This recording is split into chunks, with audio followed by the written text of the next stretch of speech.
మనసే ఓ అని పలికే, నీ పిలుపుకి నా మనసే ఓ అని పలికే, సంతోషమే గీతమై పాటను పాడే, దాహమంటే ఏదో అది తెలియదాయలే, దాహమంటే ఏదో అది తెలియదాయలే, మోహమంటే ఏమో అది తెలియదాయలే, కోరికలే నా మదిలో మాయ మాయలే, నీ మహిమే అపరమ పారం, నీ లీలే అపరమ పారం. ఓ బాబా నా బాబా, ఓ బాబా నా శివ బాబా.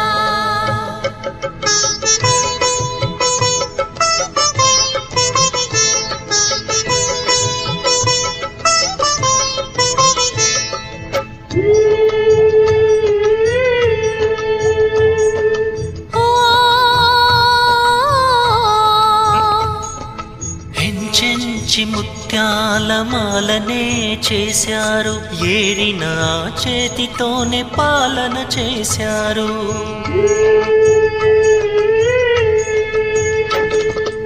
ఎన్నెన్ని ముత్యాలలో మమ్ము చూసి లాలించి పాలించి ఒడి చేర్చినావు, నిన్ను పొందుటే నా భాగ్యం ఓ శివ బాబా, నిన్ను పొందుటే నా భాగ్యం ఓ శివ బాబా, నిన్ను చేరుటే మా లక్ష్యము ఓ శివ బాబా, నిన్ను చేరుటే మా లక్ష్యము ఓ శివ బాబా. ఓ బాబా నా బాబా, ఓ బాబా నా శివ బాబా, ఓ బాబా నా బాబా, ఓ బాబా నా శివ బాబా.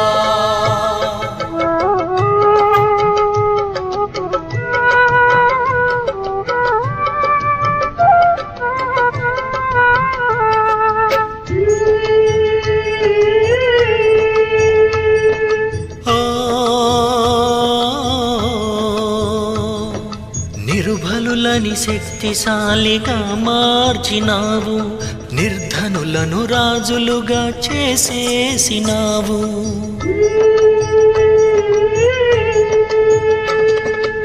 ఏమని కొనియాడను నీ మహిమను బాబా, ఏమని కీర్తించను నీ మహిమను బాబా, నీ రాకతో భాగ్యరేఖ మారేనులే, నీ రాకతో భాగ్యరేఖ మారేనులే, నీ శిక్షణతోనే జీవితమే మారే, నీ శిక్షణతో జీవితమే మారే.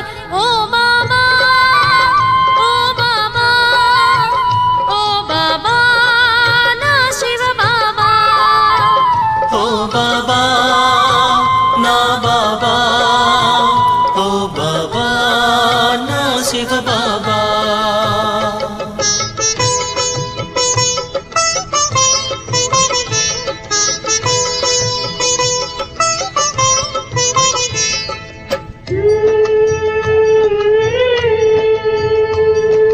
ఓ నీ తలపుల పయనములో బంధీనైనాను, స్వర్ణిమ సౌందర్యాల సుఖమే పొందాను. నీ వడిలాలనలోనే లీనమైపోయాను, నీ స్మృతి ఆనందములో ఊయలలోగేను, ఈ సంగమ సమయములో నీ సంగమమే, ఈ సంగమ సమయములో నీ సంగమమే, సుఖ శాంతి ఆనందపు హరివిల్లు బాబా, సుఖ శాంతి ఆనందపు హరివిల్లు బాబా, నీ పిలుపుకి నా మనసే ఓ అని పలికే, నీ పిలుపుకి నా మనసేవో అని పలికే, సంతోషమే గీతమై పాటను పాడే, దాహమంటే ఏదో అది తెలియదాయలే, దాహమంటే ఏదో అది తెలియదాయలే, మోహమంటే ఏమో అది తెలియదాయలే, కోరికలే నా మదిలో మాయ మాయలే, నీ మహిమే अपरमपारं नीलीले अपरमपारं ओ बाबा ना बाबा ओ बाबा ना शिव बाबा।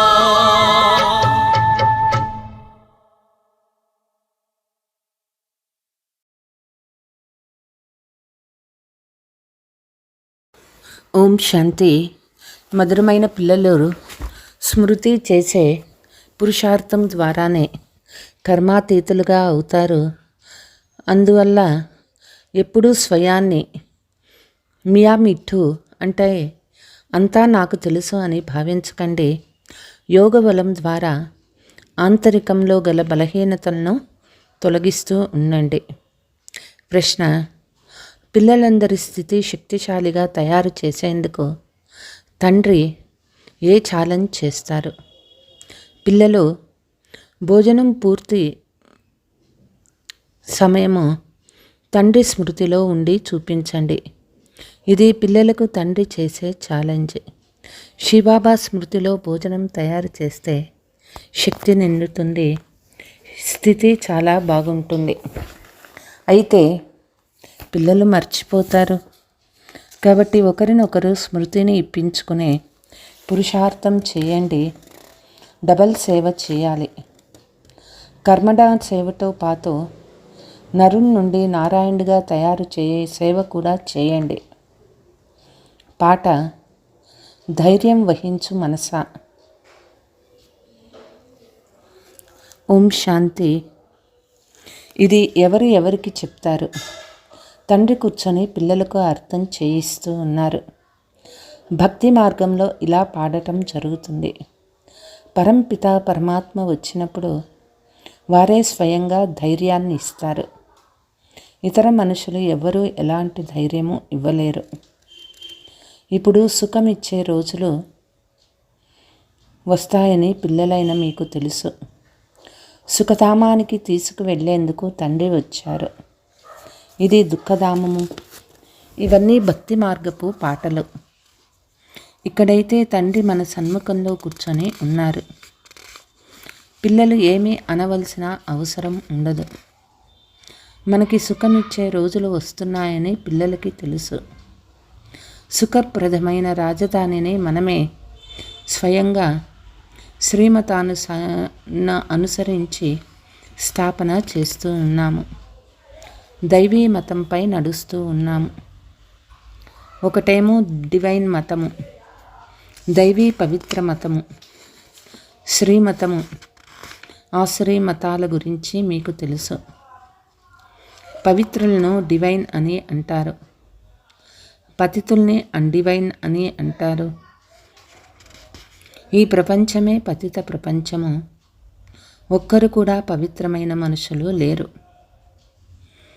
పావన మతం ఇచ్చువారు పతిత పావనులైన తండ్రి ఒక్కరు మాత్రమే. అందరూ వారినే స్మృతి చేస్తారు. పావన సృష్టి అని సత్యయుగాన్ని, పతిత సృష్టి అని కలియుగాన్ని అంటారు. ఇక్కడ ఉంటున్న వారందరూ అన్డివైన్ మతం వారు. డివైన్ ఫాదర్ ఒక్కరు మాత్రమే ఉన్నారు. పతిత ప్రపంచంలో ఒక్క డివైన్ ఫాదర్ కూడా లేరు. ఇది సంగమ యుగము. ఈ యుగము మీ కొరకు మాత్రమే. ప్రపంచంలోని వారికి ఈ యుగం లేదు.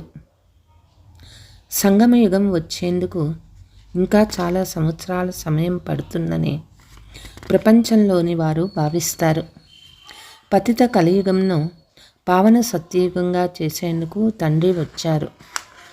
అక్కడి కుమారులు కుమారీలు కూడా డివైన్ పవిత్రులే, కానీ వాళ్ళు మళ్ళీ పతితులుగా తప్పకుండా అవ్వాల్సి ఉంటుంది.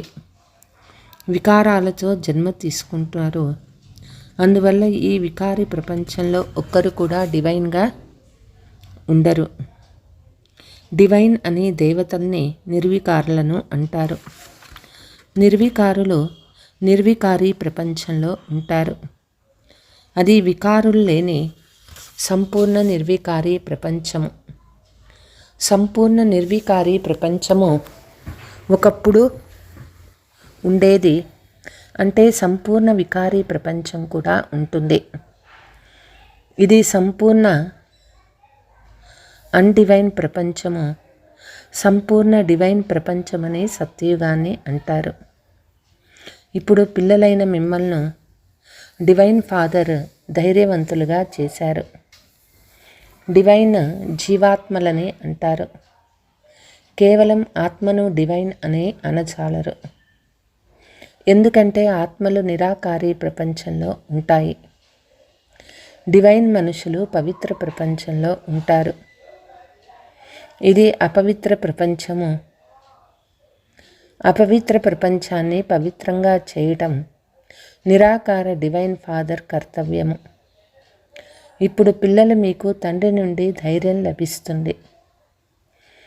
పిల్లలు ఇప్పుడు సత్యయుగం రానున్నది. సుఖధామము స్థాపన చేసేందుకు సమయం పడుతుంది.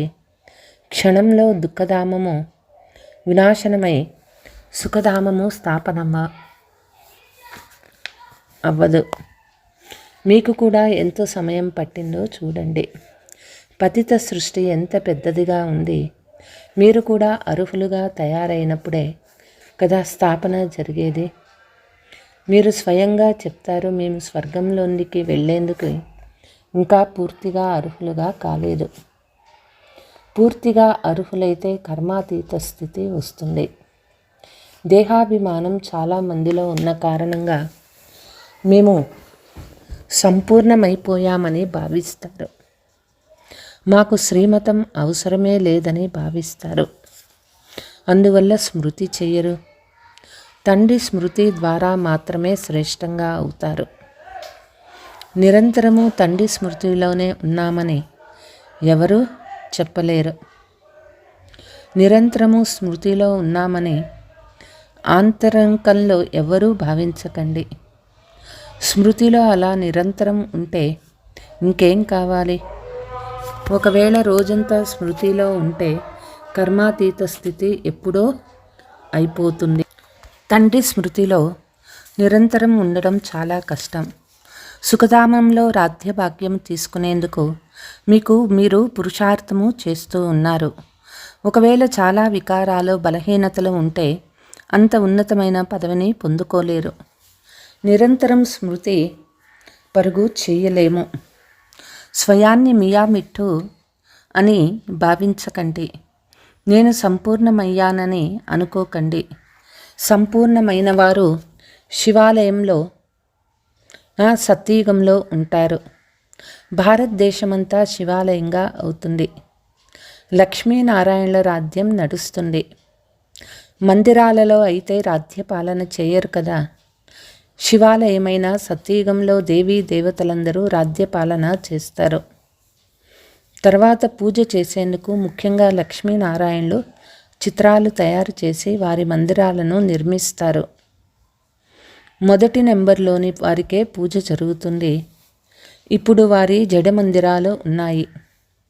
చైతన్యంలో రాజ్యపాలన చేయనప్పుడు వారు విశ్వమంతటికి రాజులుగా ఉండేవారు. భలే భారతదేశంలోనే ఉంటారు, కానీ విశ్వమంతటికి రాజులు కదా. వారు తప్ప ఇక ఏ ఇతర రాజ్యాలే ఉండవు. ఇప్పుడు మళ్ళీ మనము దైవీ రాజ్యాన్ని స్థాపన చేస్తూ ఉన్నాము. పవిత్ర ప్రపంచంలోకి వెళ్ళేందుకు మొదట తప్పకుండా పావనంగా అవ్వాల్సి ఉంటుంది. శ్రమ చేయవలసి వస్తుంది. జీవించి ఉన్నంత వరకు స్మృతిలో ఉండాలి. జ్ఞానవర్షం కురుస్తూనే ఉంటుంది. భిన్న భిన్న ప్రకారాలుగా అర్థం చేయించటం జరుగుతుంది. వాస్తవానికి లక్ష్మీనారాయణలను తప్ప ఇతరులనెవ్వరినీ డివైన్ లేక పవిత్రులని అనరు.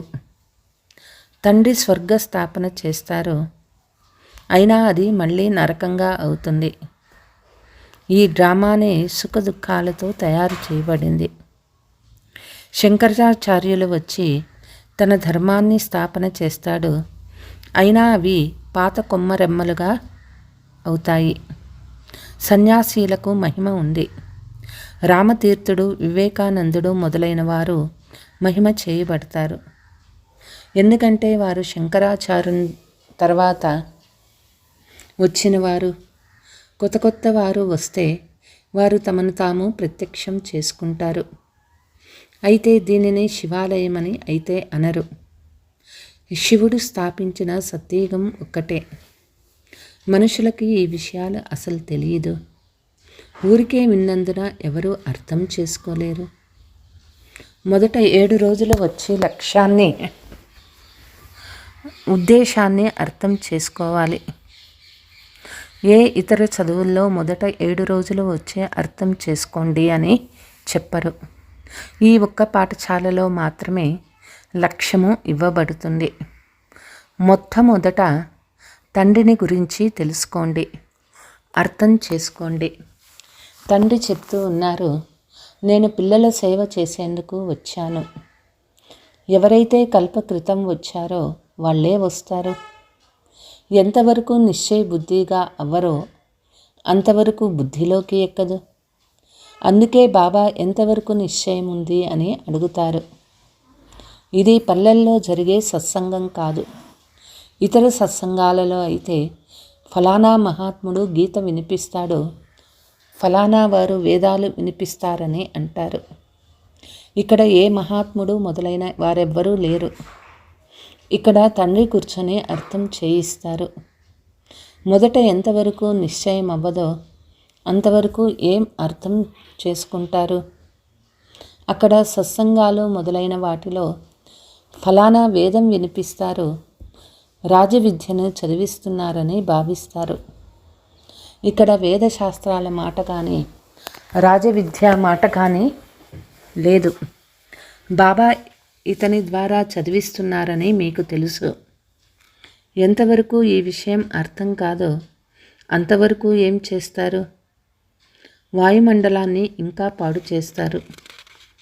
ఇక్కడ మీలో కూడా అందరూ శ్రీబాబా స్మృతిలో వింటున్నారని, శ్రీబాబా బ్రహ్మ ద్వారా చదివిస్తున్నారని భావించే వారిని అనుకోరాదు. అందరూ అలా లేరు. శ్రీబాబా చదివించే చదువేనని అతి కష్టం మీద కొంతమంది మాత్రమే యథార్థంగా అర్థంగా చేసుకుంటారు. చదివించేవారు శ్రీబాబా అని గుర్తుండి రోజంతా బుద్ధిలో మేము విద్యార్థులమని గుర్తుంటే వారు నెంబర్ 1లోకి వెళ్ళిపోతారు. అయితే మీలో కూడా నెంబర్ వారుగా ఉన్నారు. చదివించే నన్ను స్మృతి చేయమని బాబా చెప్తారు. నేను తండ్రిని, టీచర్, గురువుని ముగ్గురిని ఒక్కరిలోనే స్మృతి చేయాలి. లౌకిక సంబంధంలో అయితే తండ్రి వేరే, టీచర్ వేరే, గురువు వేరుగా ఉంటారు. ఇక్కడ ఒక్కరినే స్మృతి చేయాలి. అది కూడా చాలా సులభం. మాయ స్మృతి చెయ్యనీయదు. మాటి మాటికి బుద్ధి యోగాన్ని తెంచేస్తుంది. పిల్లలు మీరు పరస్పరం కూర్చుంటూ ఉంటారు. ఎవరైనా ఒక యంత్రాన్ని నడుపుతున్నారనుకోండి, మజ్జిగ చిలికే వెన్న తీస్తున్నారనుకోండి, శ్రీబాబాని స్మృతి చేస్తూ యంత్రాన్ని నడుపుతారా? శ్రీబాబా స్మృతిలో బాబా యజ్ఞం కొరకు వెన్ను తీస్తున్నారనని గుర్తుంటే అది ఎంత సంతోషం ఇస్తుంది. యజ్ఞం కొరకు భోజనం తయారు చేస్తున్నామని గుర్తుంటే ఖుషి కలుగుతుంది. అయితే మాటి మాటికి మర్చిపోతారు. కాబట్టి మళ్ళీ పురుషార్థం ఎవరికి వారే చేయవలసి ఉంటుంది. ఒకరికొకరు స్మృతి కలిగించే పురుషార్థము చేయించేవారుగా ఉండాలి. శ్రీబాబా స్మృతి చేసి భోజనం తయారు చేస్తే అందులో శక్తి నిండుతుంది.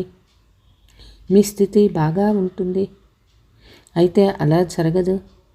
బ్రహ్మ భోజనానికి చాలా మహిమ ఉన్నది. అయితే తయారు చేయువారి ఆత్మ శ్రీబాబా స్మృతిలో ఉండి తయారు చేయాలి. శక్తుల బండారం శ్రీబాబా స్మృతి కలిగినట్లు ఉండాలి. స్మృతిలో ఉండి భోజనం తయారు చేసినప్పుడు శక్తి లభిస్తుంది. కానీ ఇది కూడా శక్తుల బుద్ధిలో గుర్తుండదు. గుర్తుంటే పురుషార్థం చేస్తారు. తమ సొంత చేతులతో శ్రీబాబాని స్మృతి చేస్తూ భోజనం తయారు చేయాలని ఈ బాబాకు ఇష్టం ఉంది. దాని కొరకే అభ్యాసం చేయాలి. స్మృతి నిలుస్తుందా అని చూసుకోవాలి. ఎవరైతే బండారంలో ఉన్నారో ప్రయత్నం చేయండి. బాబా ఛాలెంజ్ చేస్తారు. 1 గంట కూడా స్మృతి చేయలేరని బాబాకి తెలుసు. స్మృతి చేసేవారు జ్ఞానవంతులైతే డబల్ సేవలో లగ్నమవ్వాలి. ఎంతవరకు ముళ్ళని పుష్పాలుగా తయారు చేయరో అంతవరకు ఎందుకు పనికిరారు. నరుడి నుండి నారాయణగా తయారు చేసే సేవ ఎవరు చేస్తారో వారే రాజ్య పదవికి అర్హులుగా అవుతారు. ఎవరి భాగ్యంలో ఎంత ఉందో అంత భాగ్యాన్ని తమ పురుషార్థం ద్వారా పొందుకుంటూ ఉంటారు. ఎవరు ఎంత చేస్తారో వారు అంత పొందుతారని తండ్రి అందరికీ చెప్తూ ఉన్నారు. అత్యంత ప్రియమైన తండ్రి స్మృతి చేయాలి. స్మృతి చేయడంలోనే శ్రమ ఉన్నది. బాబా కూడా తెలియచేస్తారు, నేను చాలా ప్రయత్నిస్తాను కానీ వీలు అవ్వడం లేదు. ఇందులో చాలా శ్రమ ఉన్నది. శ్రమ చేస్తూ చేస్తూ చివరిలో కర్మాతీతావస్థ అవుతుంది. తర్వాత సాక్షాత్కారాలు చేస్తూ ఉంటారు. అప్పుడు మాయ రాదు. ఇక్కడ కూర్చుని అంతా దివ్య దృష్టితో చూస్తూ ఉంటారు. ఇప్పుడైతే టెలివిజన్లో చూస్తూ ఉన్నారు. టెలివిజన్ దివ్య దృష్టి కాదు. వినాశన సాక్షాత్కారము, వైకుంఠ సాక్షాత్కారము టెలివిజన్లో చూడలేరు. ఎంతెంత యోగులుగా జ్ఞానులుగా ఉంటారో వైకుంఠ రాజధాని అంత స్పష్టంగా కనిపిస్తుంది. టెలివిజన్ లేకుండానే మీరు జర్మన్, లండన్ మొదలైనవన్నీ చూస్తూ ఉంటారు. టెలివిజన్ కంటే దివ్య చక్షు ద్వారా సాక్షాత్కారం అద్భుతమైనది. సత్యమైన హృదయంతో తండ్రి సేవలో లగ్నమైనప్పుడు మజాగా ఉంటుంది. అంత్యంలో బాబా చాలా శ్రద్ధగా చూసుకుంటారని బుద్ధి కూడా చెప్తుంది. అన్ని వైపులా తిప్పటం, విహరింప చేయటం, ఆహ్లాదం కలిగించటం ఇదంతా శ్రద్ధ తీసుకునే గౌరవించటమే కదా. ఇలా అయ్యేందుకు కూడా అర్హులుగా అవ్వాలి కదా. అర్హులుగా చేయువారిని స్మృతి చేయడం వల్లనే అర్హులుగా అవుతూ ఉంటారు.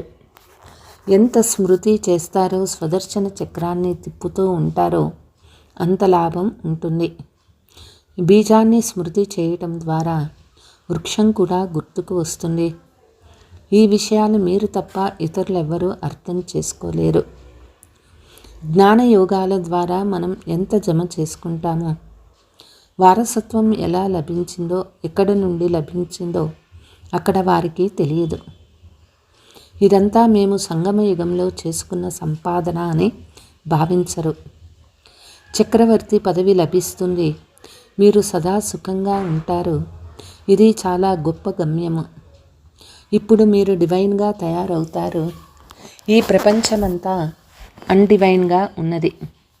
మీరు మనుషుల నుండి డివైన్ దేవతలుగా అవుతూ ఉన్నారు. మనుషుల్ని దేవతలుగా తయారు చేయవారు ఒక్క గాడ్ ఫాదర్ మాత్రమే. ఫాదర్ అను మాటను పలకటం చాలా సులభము.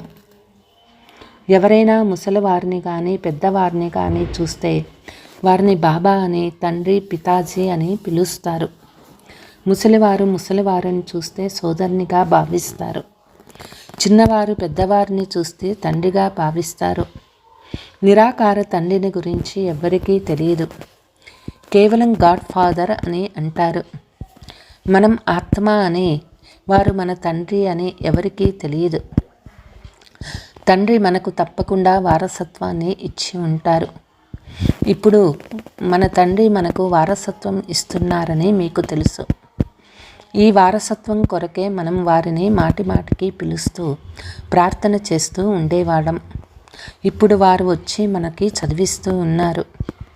ఇప్పుడు మనం ప్రార్థించటం నుండి, భక్తి చేయటం నుండి విడుదల అయ్యాము. ఈ జ్ఞానము చాలా ఆనందాన్ని కలిగించేది. మీరు మాత అనంతమైన తండ్రి అని అంటారు. అయితే మళ్ళీ నన్ను వదిలి లౌకిక తండ్రి వద్దకు మీ బుద్ధి ఎందుకు పోతుంది?